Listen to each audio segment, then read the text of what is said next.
1번 싱싱입니다. 싱싱 밴드는 현재 활동 중인 밴드는 아닙니다. 국악계의 이단아라는 별명을 가지고 계신 이희문 님이 활동하셨던 밴드인데요. 상당히 대단한 이력을 가지고 있습니다. 타이니 데스크에 한국인 최초로 등장해서 외신과 국내에 상당한 이슈를 만들었었는데요.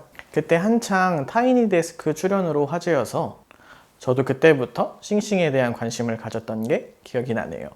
싱싱이라는 팀에 대해서도 나눌 얘기가 굉장히 많은데요. 이후 소개할 팀도 있으니 우선 간단하게 소개해 보겠습니다. 소리꾼 이희문을 필두로 여러 사람이 모여서 만든 밴드인데요.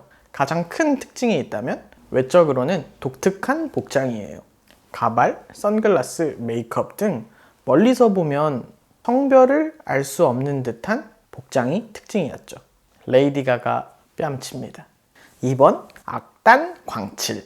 유희열의 스케치북에도 출연한 팀이죠. 네이버 온스테이지 영상 조회수만 약 116만에 이르는 팀인데요. 조선 메탈 조상님들이 도와주시는 느낌이 든다고 합니다. 황해도 굿거리가 베이스가 된다고 합니다. 음악적으로 특이한 건 베이스나 드럼 같이 우리가 익숙했던 서양 악기들을 사용하지 않아요. 다만 징이나 검은고, 가야금 등 다양한 국악기를 활용했습니다. 센터에 계시는 보컬분 양 옆으로 선글라스를 쓰신 보컬 두 분이 더 계시는데 이분들이 또 상당한 시선 강탈을 합니다. 대표곡은 영정거리입니다. 3번 서도밴드.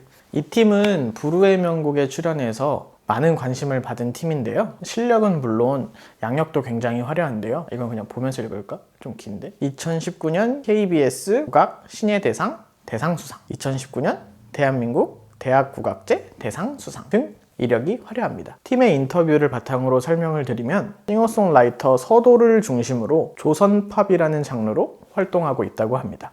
조선팝이라는 말이 가슴으로는 이해가 되지만 머리로는 이해가 안 될 것 같은데요. 서도밴드는 조선팝이라는 말을 서도밴드만의 장르를 지칭한다고 합니다. 예측할 수 있다시피 조선과 팝의 합성어죠. 국악의 특징적인 이야기와 리듬, 멜로디를 기반으로 팝적인 요소를 적절하게 혼합한 장르로 설명합니다. 가장 좋아하는 곡은 아리랑이라는데요. 다만 정확히 그 아리랑이 아니라 본인들이 국악의 길군악 장단 그루브를 편곡하여 서도밴드만의 색깔로 풀어냈다고 합니다. 4번 코리안 집시 상자루입니다. 이 팀을 보면 가장 먼저 드는 생각은 아마도 노루궁뎅이 버섯일 겁니다. 왜냐면 이 팀의 복장이 굉장히 독특하거든요. 되게 귀여워요. 부들부들할 것 같은 게 또 커다란 게 거기다 움직이거든요. 왠지 모르게 비숑프리제가 생각나고 그렇습니다. 꽹가리도 치고요. 아쟁도 나오고 기타도 나오고 기타도 나와요. 음악 느낌은 뭐랄까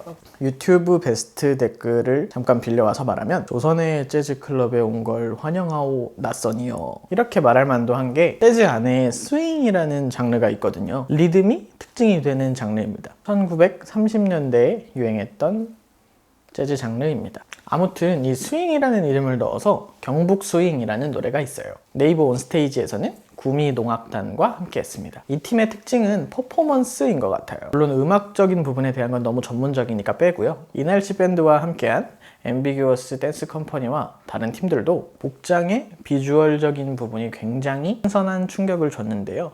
저는 이 팀에서 개인적으로 이 머리에 하얀 부들부들한 게 기억에 남습니다. 이상으로 국악이 섞인 트렌디한 밴드 4팀을 설명해 드렸는데요. 다음에 기회가 된다면 현재 유행 중인 혹은 현재 활동 중인 뮤지션들이 국악을 직접적으로 섞은 다른 음악들도 한번 소개해 보겠습니다. 감사합니다.